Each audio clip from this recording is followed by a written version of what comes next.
Baptiste, j'ai 22 ans, passionné de photos et vidéo. J'ai commencé en septembre un atelier multimédia. Après réflexion, j'ai décidé de faire un petit documentaire sur l'accessibilité de la ville de Saint-Lô.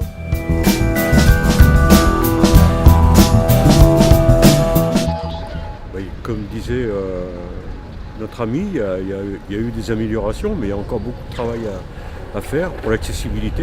Est-ce que vous pouvez citer quelques améliorations sur la ville de Saint-Lô ?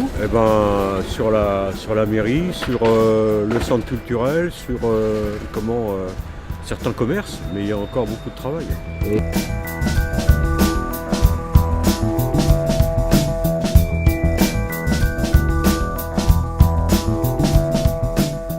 C'est une ville sympathique, dynamique. Dynamique, d'accord. Oui, j'aime bien. Oui. Bon, très bien. Et par rapport au handicap, alors vous pensez que c'est... Je pense que c'est quand même relativement adapté quand même.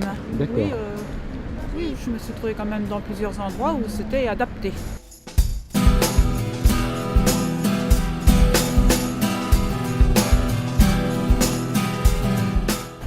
Alors moi c'est Adeline. Cassandra. C'est Anne. Non, non pas du tout.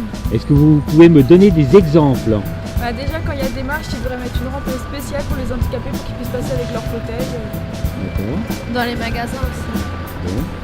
Bon. Car je vis et je me déplace en fauteuil depuis ma naissance dû à mon handicap, qu'on appelle IMC, infirmité moteur cérébrale. Je me suis dit qu'en faisant une vidéo de mon point de vue, vous pourriez mieux appréhender les difficultés de circuler librement en ville. Je tenais à vous faire voir que la politique en matière d'accessibilité est en train de changer. Eh bien, je m'appelle Jean Borisov, je suis depuis 2008 conseiller municipal à Saint-Lô, conseiller municipal délégué à l'accessibilité de la ville pour les personnes handicapées. Cette année, en 2012, oui c'est ça, cette année, le conseil municipal a mis au titre des crédits pour l'accessibilité la somme de 150 000 €. Il faut distinguer d'abord tout ce qui est neuf. Tout ce qui est neuf, depuis la loi de 1975 déjà, doit être accessible aux handicapés. On n'a pas attendu 2005. Tout ce qui a été fait comme le centre culturel, toutes ces choses-là qui ont été faites dans les années 80, sont obligatoirement accessibles aux handicapés depuis la loi du 30 juin 1975, qui n'a pas été adaptée, et c'est pour ça qu'il y a eu cette loi de 2005 notamment, qui s'occupe maintenant de l'existant et qui a donné une date butoir 2015 pour être sûr qu'il se passe quelque chose. Alors au niveau de l'existant, il y a une commission intercommunale qui a été qui est faite dans cet objectif et qui a demandé à un cabinet d'études, ACF de Rouen, pardon, le cabinet ACF de Rouen, de faire l'étude dans toutes les communes, sauf Agneaux, parce qu'Agneaux avait fait sa propre étude tout seul auparavant, faire l'étude des établissements recevant du public, de la voirie, du transport, au niveau des diagnostics. Et cette commission donc, a travaillé dans toutes les communes, pratiquement, de la communauté. Elle a rendu son verdict des établissements recevant du public il y a peut-être un an maintenant. Et elle a chiffré la mise en conformité à 1 million €, ce qui représente une somme énorme. Les diagnostics, ils sont consultables sur papier ou... Ils sont consultables à la mairie. C'est Madame Lelouvier, qui est ingénieure aux travaux à la mairie, qui les détient. On ne les a pas mis en ligne parce qu'il y a des imperfections, il y a beaucoup de choses un peu fantaisistes. Hein. Le chiffre d'1 million €, il est très élevé, mais en même temps, si on regarde de plus près, il y a des choses qu'on peut faire plus simplement pour beaucoup moins cher. Pour l'année en cours, avec ces fameux 150 000 €, il faut prendre le problème par un bout, parce qu'il y a tellement de choses à mettre en conformité qu'il faut bien démarrer par quelque chose. Et on s'est dit qu'on allait commencer par les enfants. Il y a à Saint-Lô 7 écoles primaires, il n'y en a que 2 qui soient accessibles aux handicapés. Qui soient accessibles pour les enfants, bon, il faut qu'ils puissent évidemment aller à l'école comme tout le monde. Il faut qu'ils puissent aller aux toilettes. Bon, les toilettes pour les enfants handicapés, il y en a. Mais il faut aussi qu'il y ait des toilettes pour adultes handicapés. Parce que le professeur, moi je suis enseignant donc je connais le problème, mais il peut lui aussi un jour devenir handicapé à la suite d'un accident ou n'importe quoi. On ne va pas lui dire vous ne faites plus l'affaire, allez faire autre chose. Il faut qu'il continue à exercer son métier. Et là, il y a beaucoup de choses à faire. Sur les 7 écoles, il n'y en a que 2 qui sont conformes. Et actuellement, ils sont en train de mettre en conformité l'école du Bouloir. Sinon, il n'y a que les Paliers et l'école du Lizère qui sont accessibles pour l'instant, entièrement à tout point de vue, y compris la restauration, enfin tout cela. La communauté d'agglomération a passé commande cette année, ou en fin d'année dernière, en fin 2011 je crois, de 7 bus qui seront adaptés pour handicapés. Les bus de ville alors. Les bus de ville. 7 bus pour la TUSA, parce qu'en principe, la TUSA, ils remplaçaient ces bus tous les 10 ans, et là, ils ont attendu un peu plus longtemps, ça fait 13 ans qu'ils n'ont pas changé. Donc ils ont passé de 7 bus, 4 petits de 40 places et 3 grands de 70 places. Et ils seront tous adaptés pour pouvoir être accessibles aux handicapés. Et il y a aussi autre chose qui va être adaptée cette année, c'est la mairie. Il y a l'ascenseur, on sait déjà bien, mais il n'y a pas à la mairie de toilettes pour le public. Donc on va vers l'entrée à gauche, je ne sais pas si vous vous souvenez, il y a quelques marches. Et bon, on les contourne en prenant l'ascenseur de l'autre côté. Et là, il va être aménagé. Il y a un local qui sert pour l'instant de débarras, qui va être débarrassé, c'est le cas de le dire, et qui va être aménagé de toilettes accessibles. À l'accueil et au guichet, il va y avoir des appareils qui permettent aux personnes malentendantes, avec un petit réglage qu'ils ont sur l'appareil, de mieux entendre ce qu'il leur est dit. Mais tout ça, ça va prendre un petit bout de temps. Tout ça, c'est prévu, ça fait partie des priorités.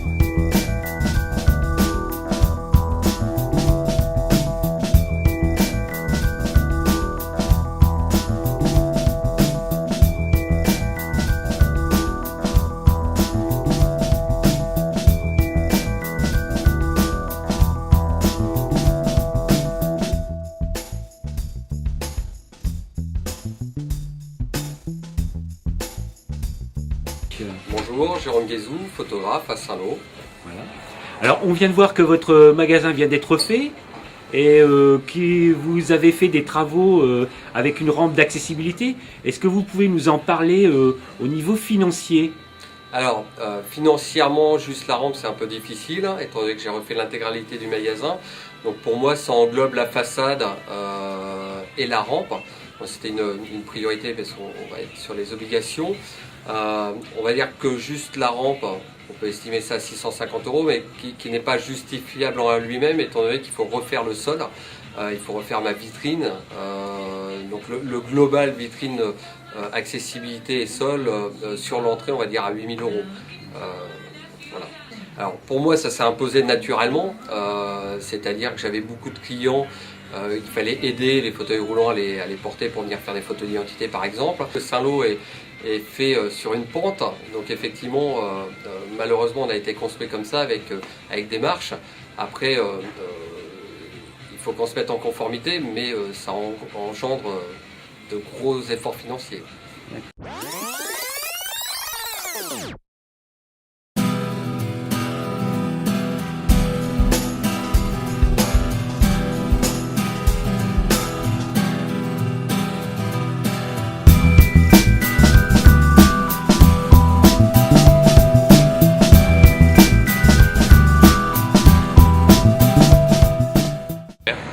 Vous êtes au courant de la loi de 2015 de la mise à l'accessibilité ?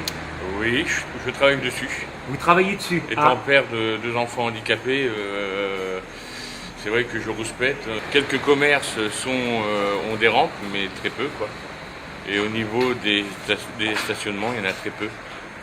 On est toujours en train de chercher des stationnements.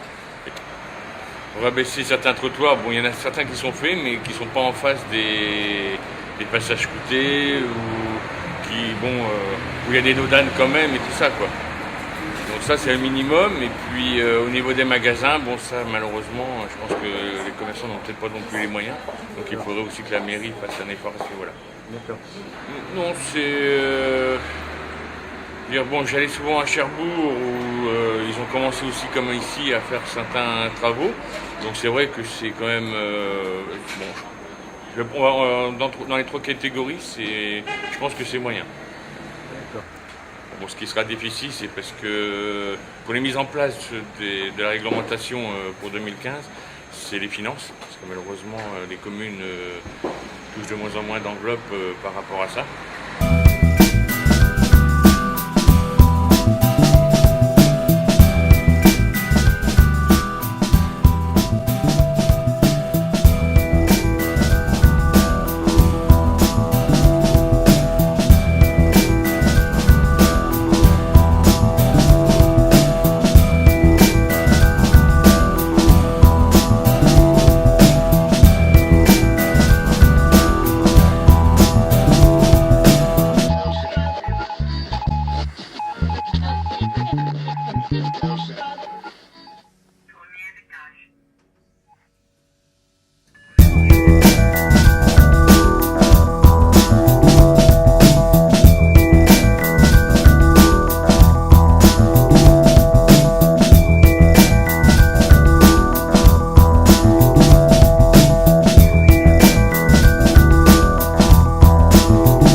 Non, l'accessibilité n'est pas synonyme de grand budget. Oui, la cohabitation entre valides et non-valides est nécessaire. Oui, les mentalités sont en train de changer dans le bon sens, car ensemble, tout est possible.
Si cette vidéo vous a plu, n'hésitez pas à la commenter et à la partager. Merci.